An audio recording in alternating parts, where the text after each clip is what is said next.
The Netflix documentary series focusing on the murders of Lin and Megan Russell revisits one of the most controversial criminal cases in modern British history and asks whether the right person is still behind bars.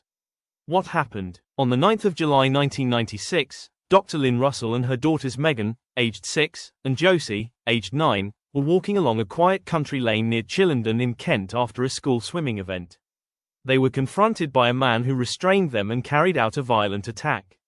Lin and Megan died. Josie survived with serious injuries and later gave evidence.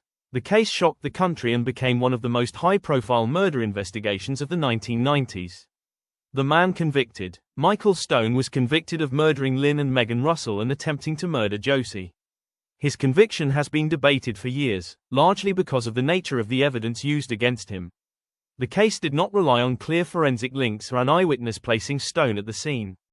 The central evidence in the prosecution case came from a fellow prisoner, Damien Daly, who claimed that Stone made incriminating remarks while they were both in custody. Prison informant evidence is controversial because it can be influenced by publicity, incentives, or the desire for personal gain. Stone's first conviction was later overturned due to concerns about this type of evidence, although he was convicted again at a retrial. The prosecution also relied on circumstantial points, including Stone's background, his behavior, and aspects of his movements at the time. Critics argue that while these factors may raise suspicion, they do not directly prove involvement in this specific crime.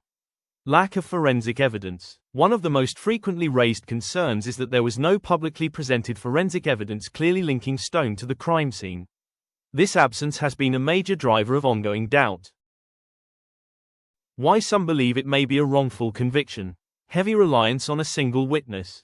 Many critics point to the reliance on jailhouse testimony as a serious weakness, especially in a case of this magnitude.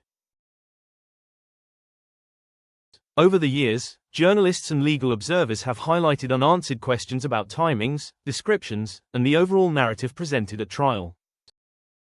The Levi Bellfield theory. Levi Bellfield is a convicted serial killer whose crimes became known years after the Russell murders. Over time, speculation has grown around whether Bellfield could be responsible instead. Some campaigners argue that aspects of the attack resemble Bellfield's later known crimes, particularly his use of blunt force weapons. There has been discussion about whether all potential forensic avenues were fully explored at the time and whether newer testing methods could shed further light. Investigators have stated that they found no evidence linking Bellfield to the Russell murders. Bellfield is known to have made multiple claims about crimes. Some believe his statements may be motivated by attention-seeking or a desire for control rather than truth. A key issue is whether Bellfield's claims included details only the attacker would know, or whether the information could have been drawn from widely reported facts.